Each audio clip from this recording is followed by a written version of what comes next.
चुका है पाचन और जो है परिवहन परिसंचरण। अब आपको यहाँ पर उत्सर्जन बताया जा रहा था। तो उत्सर्जन तो आपको पिछले वीडियो में बताया गया था कि शरीर के अंदर बनने वाले हानिकारक पदार्थों को शरीर से बाहर निकालने की क्रिया को उत्सर्जन कहते हैं। उत्सर्जन एक बहुत महत्वपूर्ण क्रिया है। अगर शरीर के अंदर के हानिकारक विषैले तत्व बाहर नहीं निकलते हैं तो शरीर में अनेक प्रकार की व्याधियाँ उत्पन्न हो जाती हैं और साथ में शरीर में एक नई समस्या उत्पन्न होती है। तो उन समस्याओं को दूर करने के लिए शरीर में जो क्रियाएं होती हैं वो उत्सर्जन अति महत्वपूर्ण होती है। देखिए, शरीर के अंदर बनने वाले हानिकारक विषैले तत्वों को बाहर निकालने की क्रिया को उत्सर्जन कहते हैं, जैसा कि आपको बताया गया है। आपके शरीर में जो उत्सर्जी अंग हैं उनमें से त्वचा बताया गया था, जो पसीने के रूप में शरीर से बाहर उत्सर्जी पदार्थों को निकालता है। इसी तरह आपका फेफड़े होते हैं जो कार्बन डाइऑक्साइड को बाहर निकालती हैं। इसी तरह आपका लीवर होता है, पित्त के रूप में शरीर से बाहर निकलता है। और किडनी होता है जो मुख्य आपका उत्सर्जी अंग है। तो ये उत्सर्जी अंग आपके हैं कौन कौन से? तो त्वचा हो गया, फेफड़े हो गए, लीवर हो गया और आपका किडनी हो गई। इनमें से जो उत्सर्जन के लिए जो पदार्थ निकलते हैं, अपशिष्ट पदार्थ, वो होते कौन कौन से हैं? तो एक तो यूरिया होता है उत्सर्जी पदार्थ के रूप में, यूरिया होता है, यूरिक अम्ल होता है, अमोनिया होती है। तो ये क्या है? सब उत्सर्जी पदार्थ हैं और यही शरीर से बाहर निकलते हैं। तो मुख्य उत्सर्जी अंग आपके शरीर का क्या है? किडनी। किडनी को हम वृक्क या गुर्दे बोलते हैं। ये जो है एक पेशी अंग है, महत्वपूर्ण अंग भी है, क्योंकि किडनी के द्वारा रक्त का फिल्ट्रेशन होता है। फिल्टर होने के बाद जो आपके विषैले तत्व हैं यूरिन के रूप में शरीर से बाहर निकलते हैं। तो इनकी संख्या 2 होती है और इनका आकार सेम के बीज के आकार का होता है। किडनी की संरचना इस प्रकार होती है। तो इसको पहले आप, क्योंकि बनाने को भी आता है तो ये आपको मालूम भी होना चाहिए।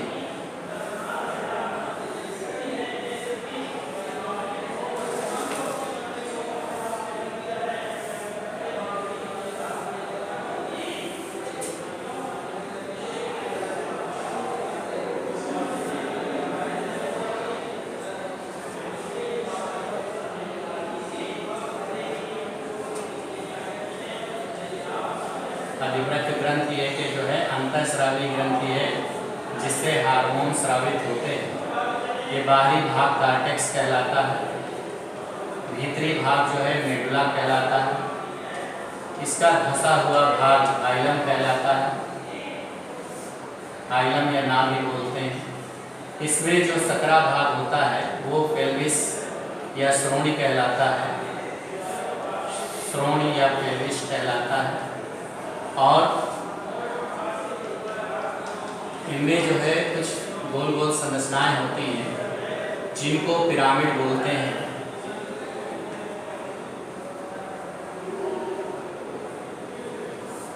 पिरामिड। फिर यहीं से जो श्रोणि होती है, शीर्ष गुहा होती है, वहाँ से मूत्रवाहिनी निकलती है। मूत्रवाहिनी जो मूत्राशय में खुलती है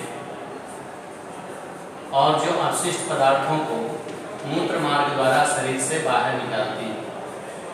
तो इस प्रकार ये आपको पूरा बताया गया है। तो देखिए, इसके बारे में पहले समझिए कि मनुष्य में एक जोड़ी यानी किडनी की संख्या 2 होती है। मनुष्य में एक जोड़ी वृक्क पाए जाते हैं जिनकी आकृति सेम के बीज के आकार की होती है। ठीक है। और ये जो है उदर गुहा के पश्च भाग में जो आपकी रीढ़ की हड्डी होती है यानी कशेरुक दंड होता है, उसके पार्श्व में यानी अगल बगल स्थित होते हैं।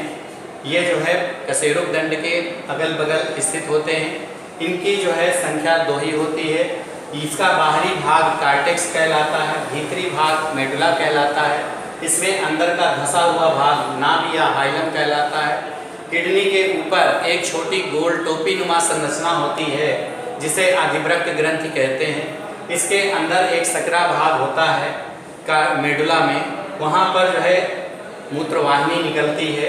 जो मूत्रवाहिनी किसमें खुलती है? मूत्राशय में, और अपशिष्ट पदार्थों को यूरिन के रूप में, मूत्र के रूप में शरीर से बाहर निकालती हैं। तो ये क्रिया किडनी का मतलब जो है मुख्य कार्य यही होता है कि शरीर के हानिकारक पदार्थों को, विषैले तत्वों को यूरिन के रूप में शरीर से बाहर निकालना। तो इस प्रकार ये किडनी की संरचना आपको बनानी होती है और उसके बारे में लिखना होता है।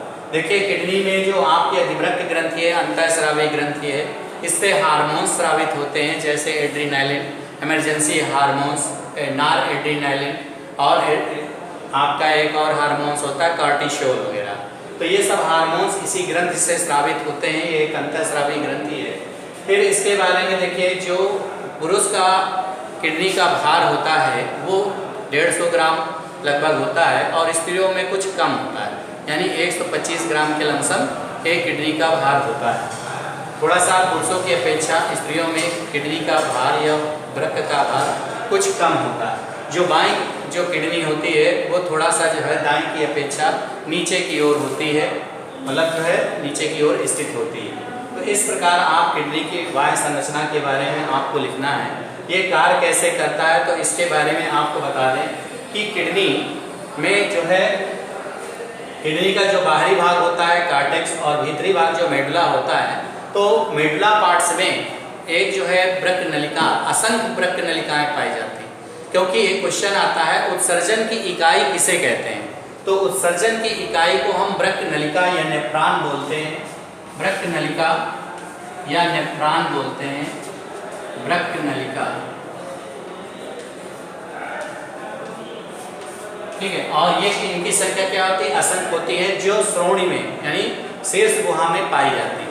ये वृक्क नलिकाएं क्या करती हैं, रक्त को छानने का काम करती हैं।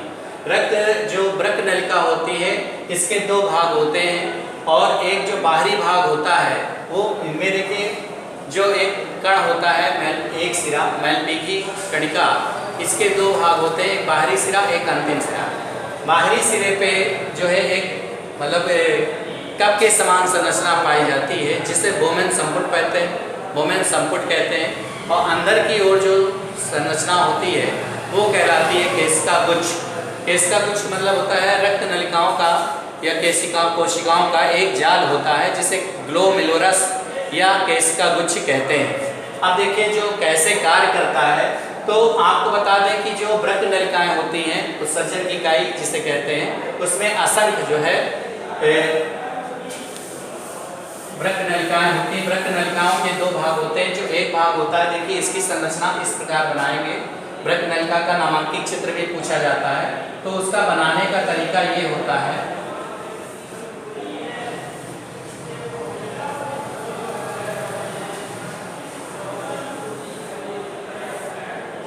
एक कप जैसी संरचना है। अब इसमें ये संग्रह नलिका होती है, ये आपका हैनले का लूप है इस प्रकार, और इसी में ये वृक्कीय सिरा होते हैं जो एक दूसरे से इस प्रकार जुड़े होते हैं, जाल जैसा। फिर यही वृक्क नलिकाएं आपस में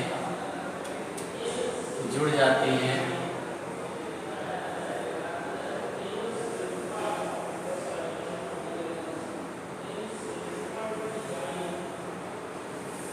केशिका गुच्छ से आती है।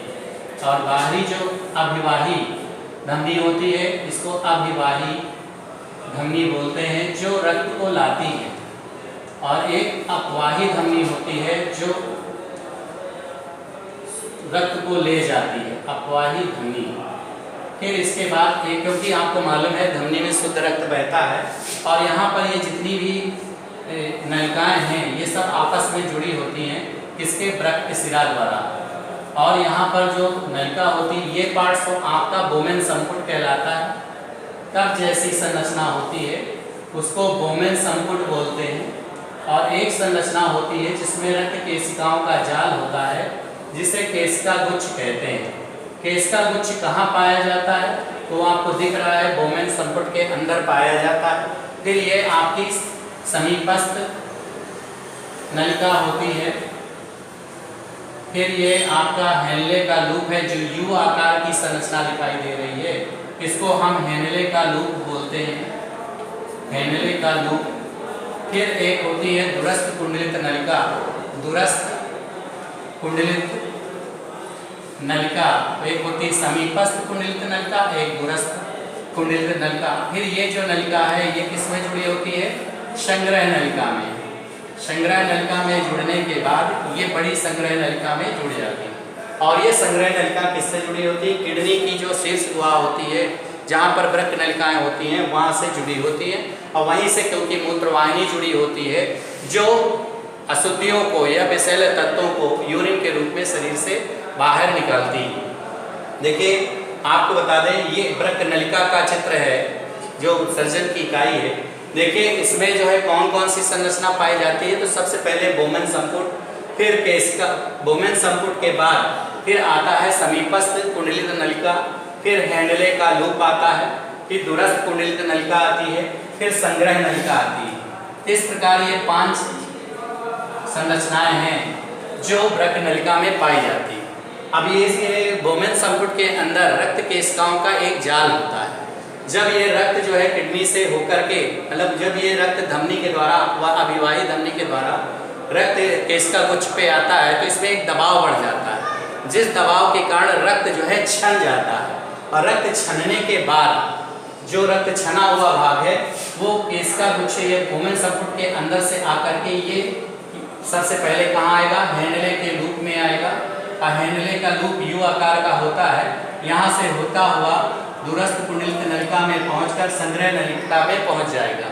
और यही छना हुआ जो रक्त होता है, क्योंकि रक्त छनने की क्रिया को अल्ट्राफिल्ट्रेशन या परानिस्यंदन कहते हैं, जिसके कारण ये रक्त छन करके कहाँ पहुंचता है? किडनी के शीर्ष गुहा में। वहाँ पर मूत्रवाहिनी जुड़ी होती है और वहाँ से ये अपशिष्ट पदार्थ जो यूरिन के रूप में शरीर से बाहर निकल जाते हैं। और जो छना हुआ रक्त होता है, जो शुद्ध रक्त होता है, वो वृद्धि सिरे द्वारा एकत्र होकर के फिर से अन्य अंगों में या लीवर में पहुँचता है, या कृत निवाहिका सिरा के द्वारा रक्त वहाँ पर पहुँचता है। फिर उसके बाद फेफड़े पर या हार्ट पे जाता है, हार्ट से फिर फेफड़े पर जाता है और फिर शुद्ध होता है। ठीक है, तो इस प्रकार जो है रक्त छनने की क्रिया जो होती है वो वृक्क में होती है। और रक्त छनने की क्रिया को क्या कहते हैं? अल्ट्राफिल्ट्रेशन या परानिस्यंदन कहते हैं। तो इस प्रकार रक्त छनता है, क्योंकि इसका जो एक सिरा होता है कप जैसे संरचना बनाया होता है, जिसे बोमेन संपुट कहते हैं। उस पर रक्त केशिकाओं का जाल होता है, जिसे केशिका गुच्छ कहते हैं। केशिका गुच्छ कहाँ पाई जाती है? तो वृक्क नलिका के बोमेन संपुट में पाई जाती है। इसके बाद यू आकार की नली का नाम क्या है? हैंडले का लूप कहते हैं। 2 प्रकार की नलिका है, पास वाली समीपस्थ कुंडलित नलिका, दूर वाली दूरस्थ कुंडलित नलिका, जो संग्रह नलिका में जुड़ी होती है। संग्रह नलिका कहाँ खुलती है? आपकी किडनी के अंदर, जहाँ पर शीर्ष गुहा होती है, वहीं से मूत्र नलिका निकलती है, जो मूत्राशय में यूरिन को एकत्र करती है और समय समय पर मूत्र मार्ग से बाहर करती है हानिकारक विषैले तत्वों को। तो इस प्रकार ये क्रियाविधि किडनी की है जो महत्वपूर्ण है। ये दोनों फिगर आपको बनाने भी हैं और लिखने भी हैं, जो महत्वपूर्ण भी हैं। ठीक है, इसके बाद आपको नेक्स्ट वीडियो में आपको इसके कार्य बताए जाएंगे कि वृक्क का कार्य क्या है और कृत्रिम वृक्क क्या होते हैं, यानी डायलिसिस की क्रिया कैसे होती है। क्योंकि जब गुर्दे खराब हो जाते हैं तो एक इसमें कृत्रिम वृक्क लगाया जाता है। इसके बारे में आपको नेक्स्ट वीडियो में बताया जाएगा। थैंक यू बेटा।